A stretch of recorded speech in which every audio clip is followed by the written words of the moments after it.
So I'm holding a copy of Acid for the Children without the dust cover. I got this used, and for some reason it didn't come with the dust jacket, but here's the cover, and that is Flea at 12 years old on a nude beach in California smoking a joint. And so there's a lot that I can say about this book. First off, I'm a little late to the party. It's not a brand new book. I think it came out like 2 years ago.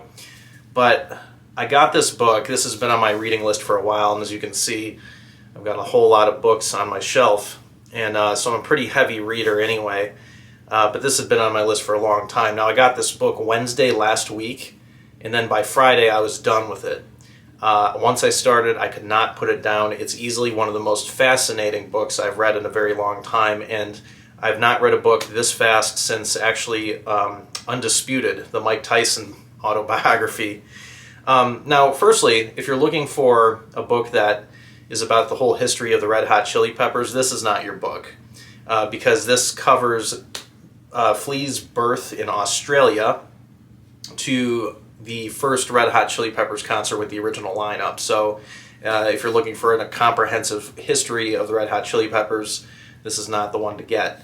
But that's why this book, I think, is so amazing, because most autobiographies and biographies, they kind of give a general outline of the person's life, and oftentimes they skim over a lot of the more interesting stuff. And this book is all about Flea's childhood.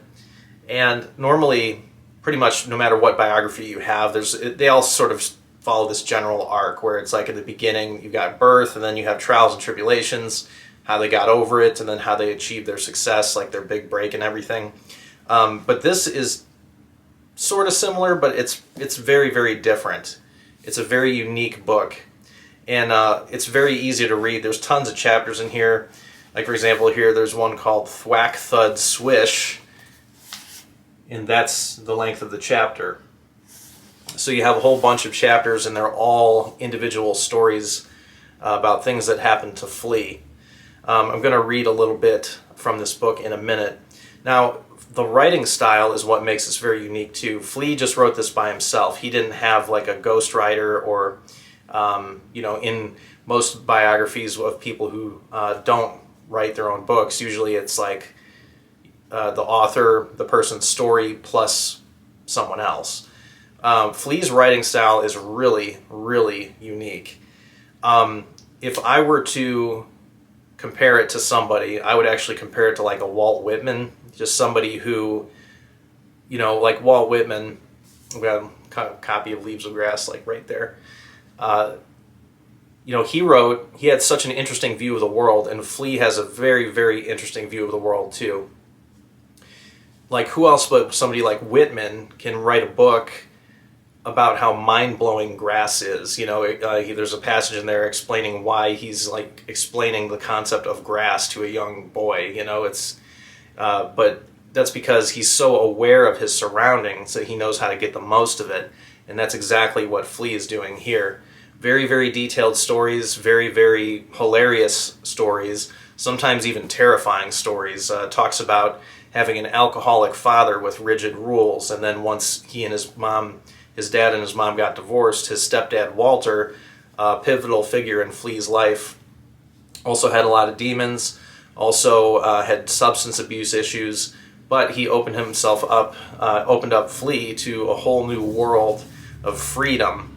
And he was kind of a latchkey kid. If you don't know what a latchkey kid is somebody who pretty much the parents aren't really keeping a close eye on the kids, and they give them the key to the house so that after school they could come home because the mom and dad are busy working or something like that. And so he was certainly a latchkey kid, and he spent his time with his friends getting into all kinds of trouble. Just a very, very unique life. Now, going back to Walter had a bunch of jazz musician friends. They came over to jam, and when they started playing Cherokee, which is an old Ray Noble tune, a jazz standard, it changed his life forever. And so what I'm going to read is from a chapter called Alchemy. When Walter rocked his upright bass, he attacked it with a primal intensity that shook me. Every time, he wrapped his body around it like a boa constrictor squeezing the life out of a warthog in the jungle. dug so deep into those hard bebop walking bass lines and swung like his life depended on it, burning a hole in the sky. Straight ahead, motherfuckers. The physicality of it. He played with a violent ferocity I've never witnessed since. Being a kid and having never seen people play music live before, I assumed Walter's way was the norm. When I saw other musicians play with a more relaxed and jovial attitude, I arrogantly surmised that they weren't as good as him. Sweating profusely through his embroidered African shirt, his red face and overweight body contorted and flexed like a man in a rage. His eyes closed in rapture. He was gone.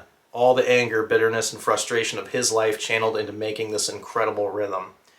I've seen a lot of amazing jazz bass players perform since, including Ron Carter, Charlie Hayden, Ray Brown, and John Patitucci.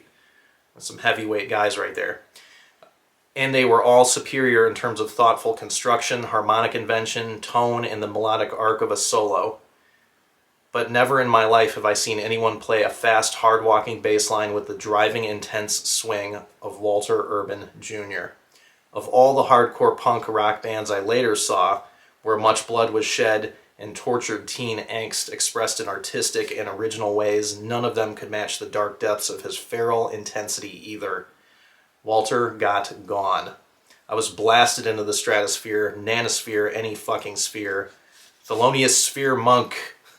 Walter was a madman, and I fell in love with a madman. So that was Lee's introduction into jazz music, and from there he decided to become a jazz trumpet player. And so he started, studying all the greats, Dizzy Gillespie, Lee Morgan, Clifford Brown, all those guys. And so Flea decided to try to become the best trumpet player he could be. His goal was to become the next Dizzy Gillespie. Now, speaking of the trumpet, an incredible brass invention, is the king of instruments. This wild machine, its curved pipes, valves, and flowering bell. A puzzle of cold metal and grease, but when placed against the lips of a human being and love is blown into it, it becomes alive, a conduit for good, a spokesman for the divine. The more love in, the more warmth out. Its finger-propelled pistons changing the shape and speed of the rainbows of curved air blown through its passageways. So you can see a lot of dynamic language just all throughout this book. Makes it a very interesting read. The expansion and contraction of lip muscles, a feat of strength. From the first second I put that cold mouthpiece against my chops and started blowing warm, I yearned to create a beautiful sound, to feel my whole being vibrating one with a tone. I wanted that same oneness I felt when I hit a sweet jumper, or when I euphorically rolled on the floor as Walter and his friends jammed the hard bebop back in New York. When I played it right, I was living in the infinite present. Now that is somebody who understands music completely. That is such a profound statement. When I played it right, I was living in the infinite present. And this book is just loaded with all kinds of stuff. And like I said, I got this book Wednesday and I finished it. It's 400 pages, so it's not exactly a short book, but I finished it in less than 2 days. I just could not put it down, and I could not recommend this book anymore. I mean, this is kind of the way that I sort of read books. As you can see, I've highlighted a bunch of notes in there with various colors of highlighter, And sometimes this book takes on a little bit of a spiritual tone and not a religious one. Flea is actually very specific that he is not a very religious person, but he does believe in the spiritual. And it definitely goes into that a lot, and sort of how the spirits, or as he calls them, guardian angels, has really guided him throughout his life. And it's very interesting to see. And, you could debate and say it's just coincidence, but some of these stories, if you are into the idea that maybe there's something after we leave this earth, you could certainly make the argument there, because, the situations in here and the occurrences that happen are very, it's almost beyond coincidence. And here's another line. The universe gives us the ones we need and the ones we deserve. So basically, he's talking about meeting Anthony Kiedis, which is actually definitely a big part of this book too, and it talks about his relationship with him, his friendship with him, how sometimes it's actually borderline cruel and abusive. So a very interesting dynamic between Flea and Anthony Kiedis. Well, just to wrap this up, I mean, just what an incredible book. I cannot recommend this enough. I wish I had read it sooner, but I'm really, really glad that I did. This is definitely a keeper. You know, as you can see, I've got plenty of books here, and I definitely plan on keeping this one, because I don't always keep them. If I read it and I don't like it, it goes straight to a donation bin and or a local library, you know. But this one's a keeper, and I could see myself reading it again in the future. So, Acid for the Children, by far the most unique autobiography you are likely to read. And I'll have more books on this channel for review, as I read an awful lot. So, Acid for the Children, awesome book. All right, I'll see you next time. Bye-bye.